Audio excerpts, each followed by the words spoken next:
नमस्कार, स्वागत है आपका। शुरुआत करते हैं एक बड़ी खबर के साथ। 22 जनवरी को प्राण प्रतिष्ठा की तारीख घोषित हो गई है। राम जन्मभूमि मंदिर ट्रस्ट ने प्रेस कॉन्फ्रेंस कर इस बात की जानकारी दी। पीएम मोदी ने निमंत्रण स्वीकार कर लिया है। ये जानकारी भी चंपत राय की तरफ से साझा की गई। आरएसएस प्रमुख मोहन भागवत भी पूजन में शामिल होंगे, ये भी उन्होंने बताया प्रेस कॉन्फ्रेंस में। इसके अलावा सीएम योगी, राज्यपाल प्रोटोकॉल शिष्टाचार के तहत शामिल होंगे। राम मंदिर ट्रस्ट की तरफ से 4 प्रतिनिधिमंडलों के दल ने रामलला के प्राण प्रतिष्ठा के लिए पीएम से शिष्टाचार मुलाकात कर उनको आमंत्रित किया।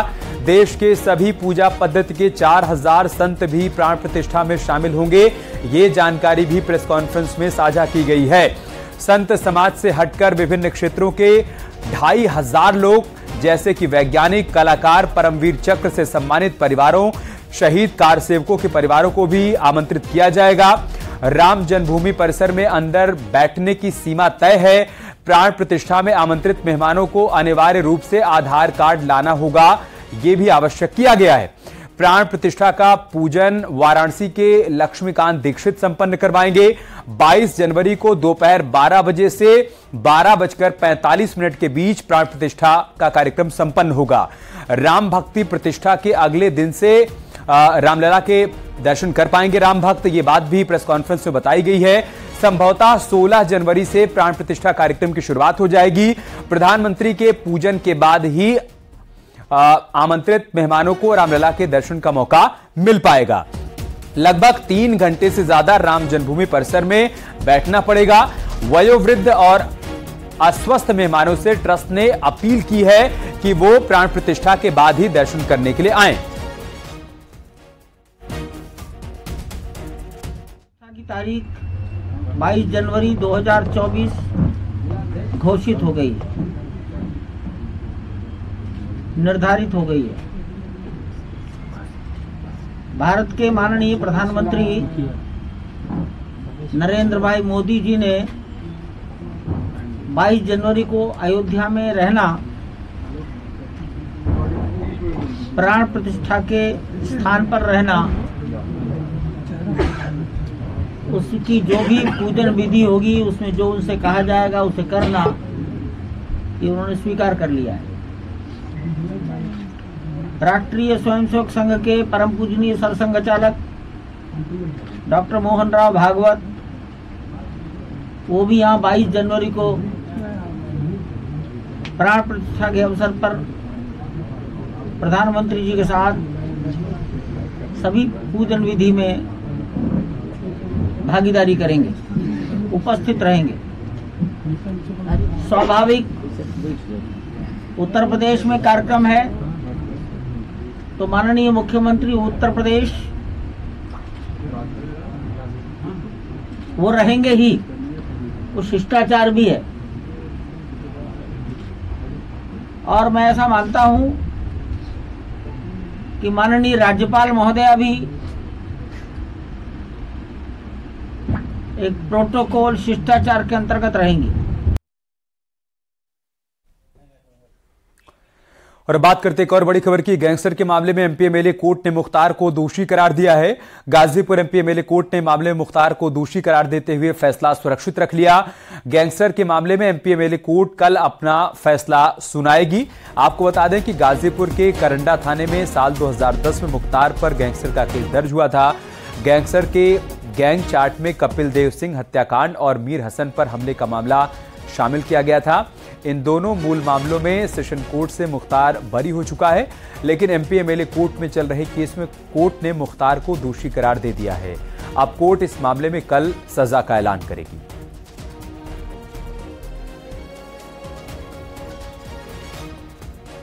अदालत में जो कार्रवाई हुई है वो दोषी करार दिया गया है। मुख्तार अंसारी को और सोनू यादव को गैंगस्टर के तहत जो है दोषी करार दिया गया है। और अगली कार्रवाई जो है 27 को सजा के प्रश्न पर, सजा के बिंदु पर कल जो है 27 को बचाव पक्ष को सुनने के लिए 12 बजे जज साहब के यहाँ फिर पत्रावली पुटअप की जाएगी और सजा निर्धारित की जाएगी।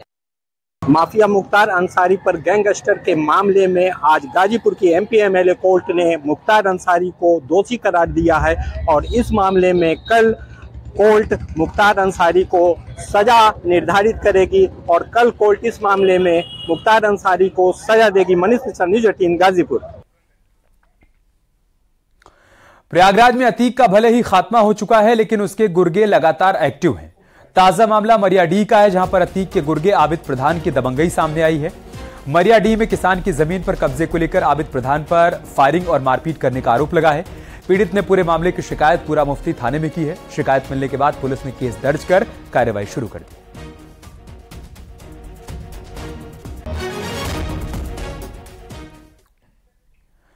उधर फर्रुखाबाद में बीएसपी नेता पर बड़ा एक्शन हुआ है। अनुपम दुबे की 10 करोड़ की संपत्ति कुर्क कर दी गई।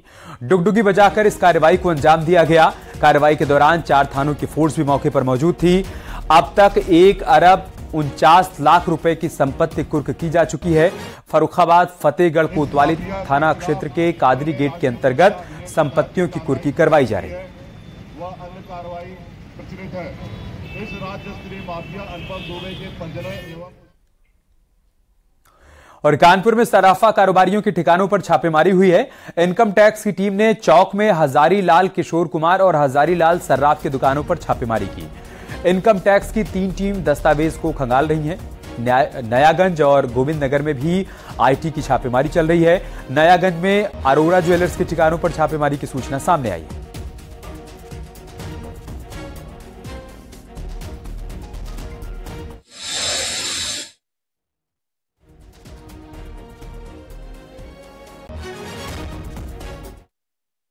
आगरा में भी जीएसटी की टीम ने सर्राफा बाजार में छापेमारी की। नगर की सर्राफा बाजार में पुलिस टीम के साथ ही जीएसटी की टीम ने छापेमारी की।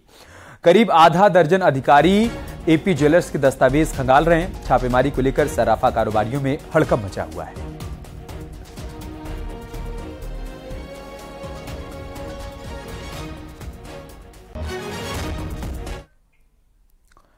मुजफ्फरनगर के पुरकाजी इलाके में संचालित हो रहे 13 मदरसों को जारी किया गया नोटिस अब वापस ले लिया गया है। दरअसल मदरसों को अवैध मानते हुए खंड शिक्षा अधिकारी ने यह नोटिस जारी किया था, जबकि मदरसे शिक्षा अधिकारी के कार्यक्षेत्र में आते ही नहीं है। मामले ने जब तूल पकड़ा तो अब नोटिस वापसी का लेटर भी जारी हुआ है। बीएसए ने एबीएसए से पूरे मामले को लेकर स्पष्टीकरण भी मांग लिया है। उसे मेरा भांजा खड़ा उसे भेज दे, उसे भेज दे, वो लड़का खड़ा बात। खंड शिक्षा अधिकारी पुरकाजी द्वारा अपने क्षेत्र में जो अमान्य विद्यालय संचालित है उनको नोटिस जारी किया गया था।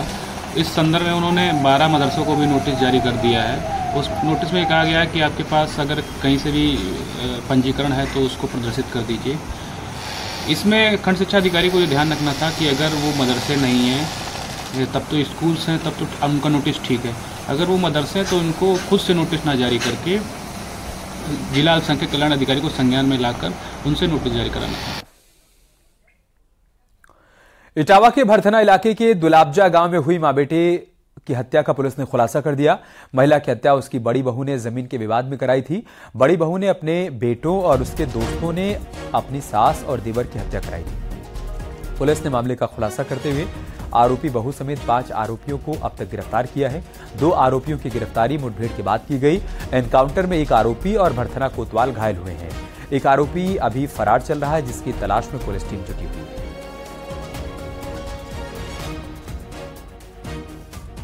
तारीख को एक सनसनीखेज वारदात हुई थी ढुलबजा गांव थाना भरथना में, जिसमें जो है 2 व्यक्तियों की, एक महिला जो 70 साल की थी और उनके बेटे अमित जो 32-33 साल के थे, उनकी गोली मारकर तथा फावड़े से काटकर हत्या कर दी गई थी क्रमशः, जिसके आधार पर 302, 147, 148, 149 4 लोग नामजद और 3 लोग अज्ञात, इसमें FIR 302 के साथ दर्ज हुआ था थाना भरथना जनपद इटावा में। इसी क्रम में जो पुलिस की 3 टीमें लगी हुई थी, इसमें सोजी सर्विलांस, साथ ही साथ हमारी उसराहारा और भरथना की टीम भी लगी हुई थी तथा सीओ भरथना और एसपी आरए के नेतृत्व में ये कार्य चल रहा था। मां बेटे की हत्या के मामले में 5 आरोपियों को गिरफ्तार कर लिया गया है। यह घटना उत्तर प्रदेश के इटावा जिले के भरथना इलाके के ढुलबुजा गांव में 21 अक्टूबर को घटित हुई थी। उसके बाद से लगातार हत्यारोपियों की तलाश में पुलिस सरगर्मी से जुटी हुई थी। मुख्य आरोपी सत्यवीर को पुलिस मुठभेड़ में गिरफ्तार किया गया है। इसके अलावा अन्य आरोपी अपने अपने रोल के आधार पर गिरफ्तार किए गए हैं। सुनियोजित ढंग से की गई इस हत्याकांड में मुख्य आरोपी षड्यंत्रकारी सत्यवीर की मां मानी गई है। इसके अलावा एक सूत्रधार योगेंद्र सिंह की भी गिरफ्तारी की गई है और जिस शख्स ने अपने यहां हथियारों को रखवाया था, संरक्षण दिया था, संजीव, उसकी गिरफ्तारी की गई है। इस तरीके इसका यह घटनाक्रम। शाहजहांपुर पुलिस ने 70 लाख की अफीम के साथ 2 तस्करों को गिरफ्तार किया। तस्करों के पास से पुलिस ने 700 ग्राम अफीम बरामद की है। दोनों तस्कर पंजाब से अफीम लेकर पीलीभीत, बरेली, शाहजहांपुर में सप्लाई किया करते थे। फिलहाल पुलिस ने दोनों तस्करों को गिरफ्तार करते हुए जेल भेज दिया है। पदार्थों का अवैध कारोबार करने वाले अपराधियों के विरुद्ध अभियान चलाया जा रहा है। इसी क्रम में थाना बंडाई पुलिस द्वारा मुखबिर सूचना के आधार पर एक स्विफ्ट वीडीआई कार से 2 व्यक्तियों को गिरफ्तार किया गया। जहां तलाशी से इनके पास से 700 ग्राम अफीम बरामद हुई, जिसकी अंतर्राष्ट्रीय बाजार में कीमत करीब 70 लाख रुपये है। पूछताछ में उन्होंने बताया कि पंजाब से लेकर आते हैं और आसपास के इलाकों में ढाबों और परिचालकों को बेच देते हैं। उनके बैकवर्ड और फॉरवर्ड लिंकेज का पता किया जा रहा है, उससे अतिरिक्त कार्रवाई की जाएगी। अयोध्या में एक और रिश्वतखोर लेखपाल को रंगे हाथों पकड़ा गया है। एंटी करप्शन की टीम ने लेखपाल विकास कुमार को उदया चौराहे के पास 10,000 रुपए की रिश्वत लेते हुए पकड़ लिया। नगर कोतवाली के मणि पर्वत इलाके के रहने वाले युवक की शिकायत पर टीम लेखपाल को ट्रैप कर रही थी, जिसके बाद आज टीम को ये कामयाबी मिली।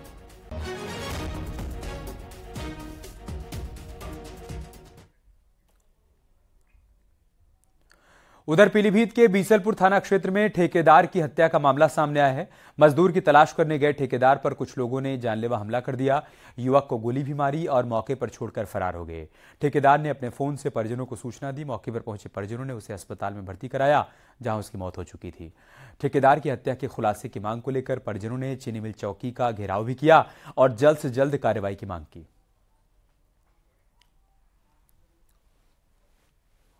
अच्छा, कहीं जा रहे थे? हाँ, 7:30 बजे लगेगी घर आउट है। अच्छा, हाँ ठीक। तो आपको मालूम गोली किसने मारी है? हमें ना पता है। अच्छा, तो आप देवरिया की राजकीय बाल गृह से एक किशोर के फरार होने का मामला सामने आया है। किशोर के फरार होने के बाद से प्रशासन में हड़कंप मचा हुआ है। किशोर की लगातार तलाश भी की जा रही है। बाल गृह अधीक्षक की तरफ से पुलिस को तहरीर देकर तलाश में मदद की मांग की गई।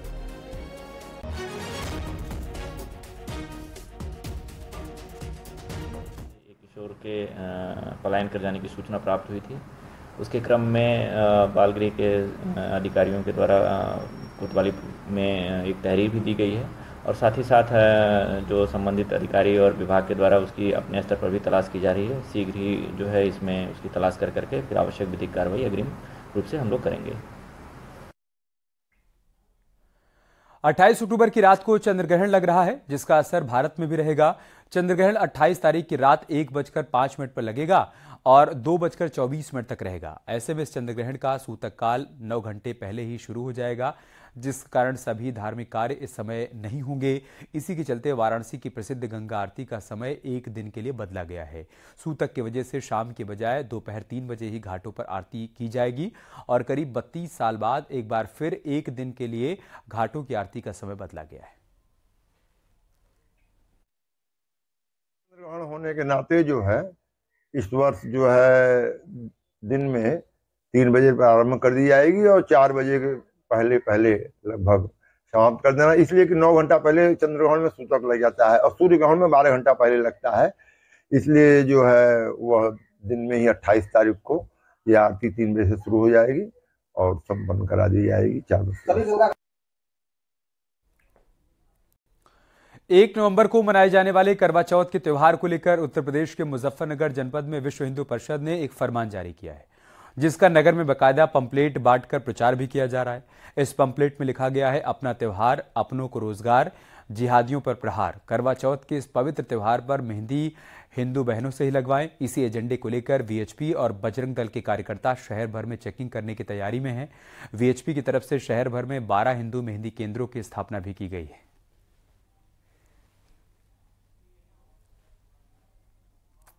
पवित्र त्योहार आ रहा है करवा चौथ, उस पर सभी हमारे यहाँ की हिंदू बच्चियां और महिलाएं मेहंदी लगवाती हैं। अभी तक का अनुभव ये है कि मुस्लिम लड़के लड़कियां मेहंदी लगाते हैं और हमारे इस त्योहार को दूषित करते हैं। पिछले वर्ष राष्ट्रीय सेविका समिति, बजरंग दल और विश्व हिंदू परिषद ने यह तय किया कि क्यों ना अपनी ही बहनों से मेहंदी लगवाएं। तो पिछले वर्ष भी और इस वर्ष भी 30 और 31 अक्टूबर को हिंदू महिलाओं से, हिंदू बालिकाएं मेहंदी लगाएंगी। उसके लिए हमने शहर भर में 12 केंद्र तय किए हैं। लखनऊ में सीएम योगी ने छत्रपति शिवाजी महाराज के जीवन पर आधारित जाड़ता राजा कार्यक्रम में शिरकत की। इस कार्यक्रम का शुभारंभ कर सीएम योगी ने छत्रपति शिवाजी महाराज को याद किया। कार्यक्रम में कुंडा से विधायक रघुराज प्रताप सिंह उर्फ राजा भैया भी मौजूद थे। अमर सेनानियों में एक ऐसा नाम जिसको सुनते ही हर सच्चे भारतीय की धमनियों में खून फड़कने लगता है। कौन ऐसा भारतीय होगा जो छत्रपति शिवाजी महाराज के नाम से, महाराणा प्रताप के नाम से, गुरु गोविंद सिंह जी महाराज के नाम से अपने आप के अंतःकरण में राष्ट्रभक्ति की भावना से ओतप्रोत न हो सकता हो। ये सामान्य नहीं बल्कि असामान्य महापुरुष थे और इन्हीं महापुरुषों ने वही कार्य आगे बढ़ाया था जो त्रेता युग में मर्यादा पुरुषोत्तम श्री राम ने जिन कार्यक्रमों को उस कालखंड में हम सबके सामने प्रस्तुत किया था। वहीं से पहले आज सीएम योगी बागपत के नागल भगवानपुर गांव पहुंचे थे, जहां पर उन्होंने श्रीमद् भागवत कथा का शुभारंभ किया और साथ ही सीएम योगी बाल पुष्टाहार कार्यक्रम में भी शामिल हुए और बच्चों को दुलार करते हुए नजर आए, जिसकी तस्वीरें हम आपको दिखा रहे हैं। सरकार सारी चिंता करेगी, बेटी और बेटे के बीच में भेदभाव नहीं होना चाहिए। सरकार की ये योजनाएं, इसी क्रम को आगे बढ़ाने के लिए सरकार ने तय किया, अगर किसी गांव में कोटेदार का विवाद हो गया तो महिला स्वयंसेवी समूह को कोटे का व्यवस्था दे दो। पहले आंगनबाड़ी में पंजीरी वितरण का कार्य, पोषाहार वितरण का कार्य ये अलग अलग संगठन करते थे। अब सरकार ने तय किया है कि अब संगठन नहीं, इसमें महिला स्वयंसेवी समूह इस कार्य को संपन्न करेगी। मुख्यमंत्री योगी आदित्यनाथ ने आज बागपत को बड़ी सौगात भी दी। सीएम योगी ने 351 करोड़ की परियोजनाओं का लोकार्पण और शिलान्यास किया। इनमें ओवरब्रिज, रोडवेज, बस स्टैंड, अस्पताल और अन्य विकास कार्य शामिल हैं। कन्या सुमंगला योजना, पीएम स्वनिधि योजना और आयुष्मान योजनाओं के लाभार्थियों को प्रमाण पत्र भी दिया। सीएम योगी ने संबोधन में सख्त लहजे में चेतावनी देते हुए कहा कि बहन बेटी की इज्जत से खिलवाड़ की छूट बिल्कुल नहीं है। जो इज्जत से खिलवाड़ करेगा वो भुगतेगा।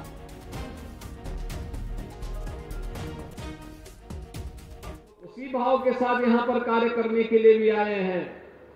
सुरक्षा हमारी प्राथमिकता है। किसी बेटी की सुरक्षा के साथ किसी उचक्के को खिलवाड़ करने की छूट नहीं देंगे।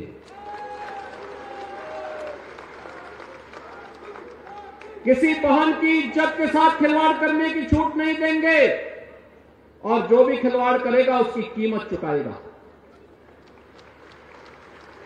किसी किसान की संपत्ति पर कोई जबरन कब्जा नहीं कर पाएगा, किसी व्यापारी का कोई जबरन उत्पीड़न नहीं कर पाएगा। जो करेगा उसकी कीमत ब्याज सहित उसको चुकानी पड़ेगी। क्योंकि ये युवा ऊर्जा से भरपूर है, प्रतिभा संपन्न है। इसकी ऊर्जा और इसकी प्रतिभा का लाभ हमें प्रदेश और देश के विकास में लेना है। इसलिए उस युवा को अवसर मिलने चाहिए और उसी अवसर के लिए रमाला चीनी मिल, जो चौधरी चरण सिंह जी की चीनी मिल, उनकी कर्मभूमि की चीनी मिल थी, कभी नहीं किसी ने ध्यान दिया।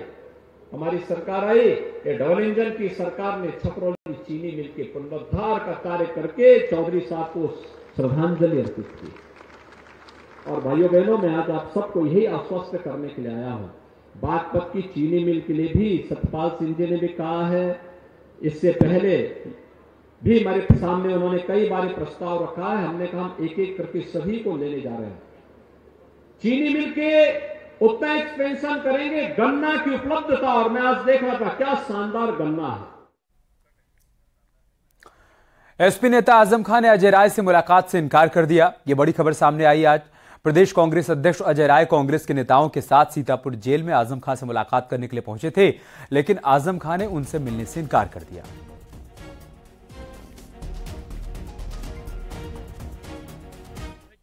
आजम खान ने ही मिलने से मना कर दिया। उनका कहना है कि हम नहीं, सूत्र हैं, वो प्रमाण दें कि नहीं मिलना चाहते, उन्होंने लिख के कुछ दिया हो या फोन से बात कराई हो, कोई प्रमाण तो दे नहीं रहे हैं। अब वो जेल के अंदर बंदी हैं, वो जैसा चाहेंगे वैसा बुलवा सकते हैं, जैसा चाहे हम लोग को बता सकते हैं। कांग्रेस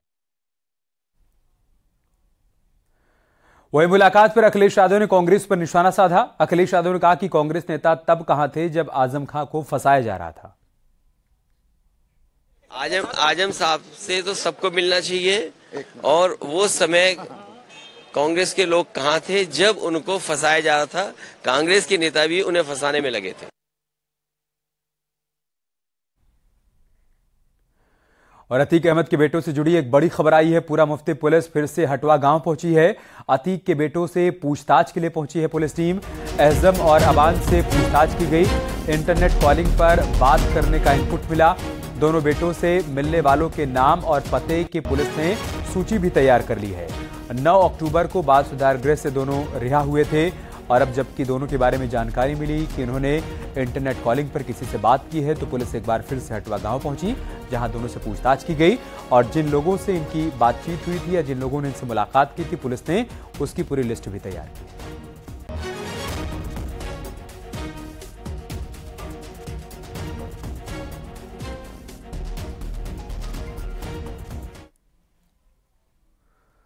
और रायबरेली नगरपालिका परिषद के अकाउंट पर साइबर अटैक हुआ है। साइबर ठगों ने आईडी पासवर्ड हासिल कर डिजिटल सिग्नेचर सर्टिफिकेट भी हासिल कर लिए, और इसी से अलग अलग फर्म में 3.25 करोड़ रुपए ट्रांसफर भी कर लिए। मामले की जानकारी ईओ को रजिस्टर्ड नंबर पर मैसेज आने के बाद हुई। विभाग में इतनी बड़ी रकम के फ्रॉड को लेकर हड़कंप मचा हुआ है। ईओ ने केस दर्ज कराया है। मामले की जांच में पहले भी पैसा निकाले जाने की बात सामने आई है, जिसके बाद अकाउंटेंट का नाम भी मुकदमे में जोड़ा गया है।